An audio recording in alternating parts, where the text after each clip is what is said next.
Hi, Emmrich. You've got a guest. Ah, Rook. You remember the Hand of Glory? Hard to forget. You figure out what those Venatori who broke into the necropolis were doing with it. The hand is how they broke in. The simpler undead are blind to its bearer when its tapers are lit. Sadly, only a death mage could have provided them with this forbidden necromancy. If they're helping the Venatori, that has to stop. Agreed. I've made some inquiries. This man is one of the death mage's victims. If he knows where this rogue necromancer is hiding, my corpse whispering will give us the answer.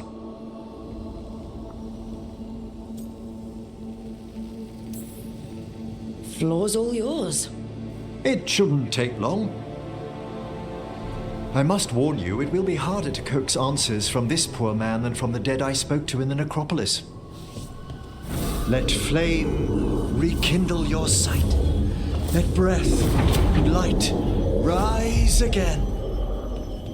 Who did this to you? Eyes hidden, dust and gold. Give us a name. They come for this one. The spirits shriek. They come. A name? Blackthorne.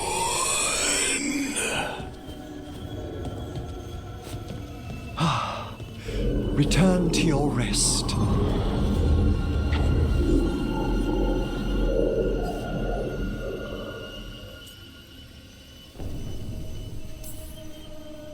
Not a flinch. You really know what you're doing. Experience is the greatest teacher, and an open heart to what the spirits need. I bet not every necromancer looks so dapper when they're working, though. You choose the most extraordinary moments for compliments. Is that bad? Quite the opposite. Back to the topic. Does Blackthorne mean anything to you? Blackthorne Manor is an abandoned country house outside Navarra City. Our victim mentioned spirits. If they've also fallen prey to forbidden magic, they'll need our help as well. Let's depart for Blackthorne when you're ready. I'd like to speak to the necromancer behind all this. So, Blackthorne Manor. Let's hope that necromancer working with the Venatori is around. There's a malaise amongst the spirits here. Some form of confinement. This must be the place. Right. So why'd we bring that? Oh, it's essential we have the Hand of Glory.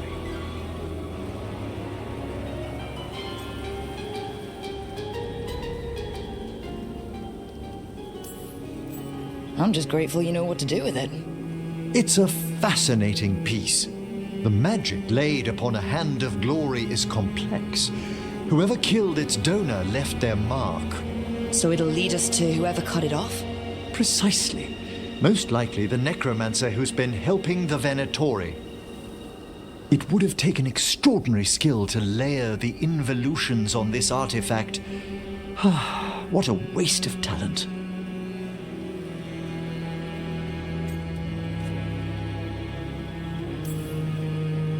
I like how passionate you are about your work.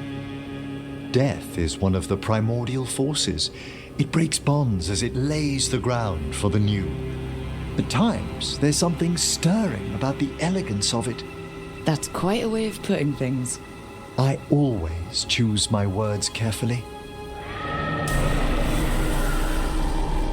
Forbidden necromancy can twist spirits.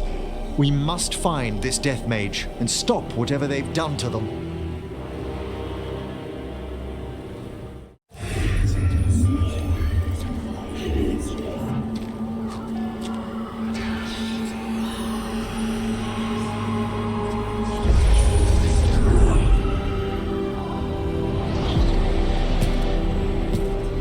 Late as always, Professor. It can't be.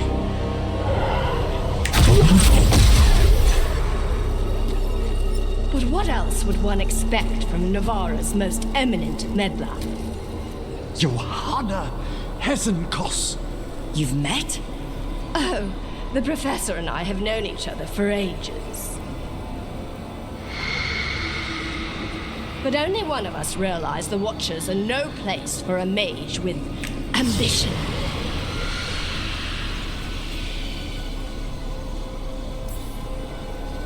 So she's an evil watcher. That's great. Only if she's beyond hope. Spare me your sanctimonious bleating.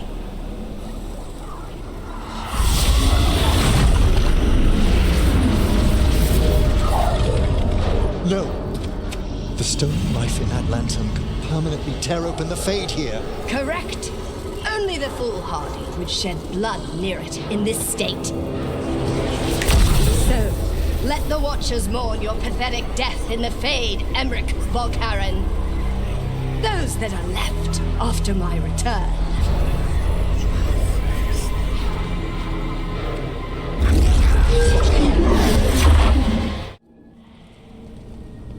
So you've crawled your way out of the Fade.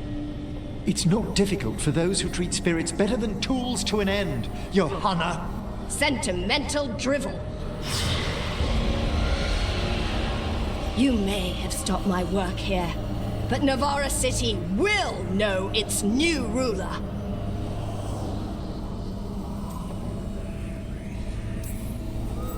Look, that lantern's dangerous. Why don't we talk about this?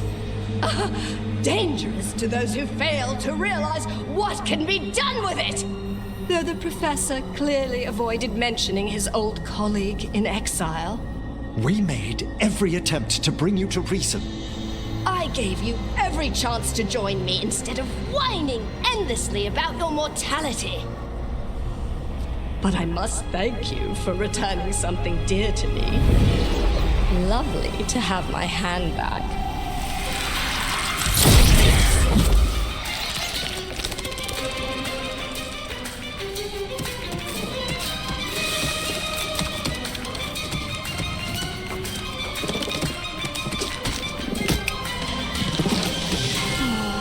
I'd exchanged it with the Venatori for some favors after entering this condition. Johanna, what have you done? What you never had the courage to.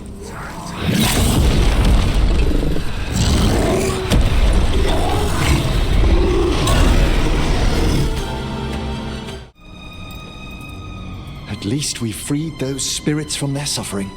Shall we depart? Let's get back to the lighthouse. Gladly. Oh, the Song of the Chambers won't have anything on what Johanna's... Perhaps the Waking Scrolls? No. Manfred, have you seen the Fellmarch manuscripts?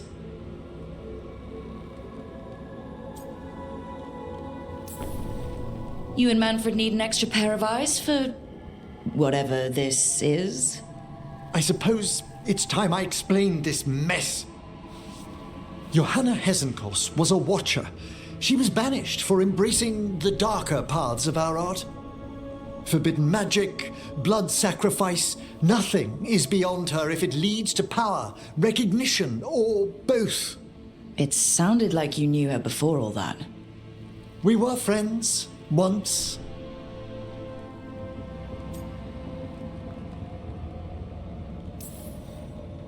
If it helps, you've got someone who cares right next to you. That's very dear of you, but I'll be fine. It's so cute how you're such a bad liar. Things used to be much better between Johanna and me. She truly was brilliant, and we got on so well as students. We partnered on papers, rituals, research. Yet even then, Johanna considered the Watcher's oaths quaint. This isn't the first time we've crossed paths since she was exiled, but now I fear she's turned herself partly undead.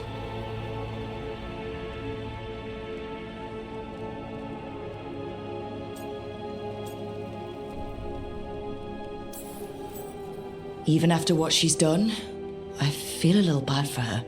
Well, undeath isn't always a disadvantage. But yes, you saw Johanna's lantern of unwilling souls. A necromancer could create monstrous undead with that much stolen life. Hezenkoss was yelling a lot about conquering Navarra City. We must stop her, Rook.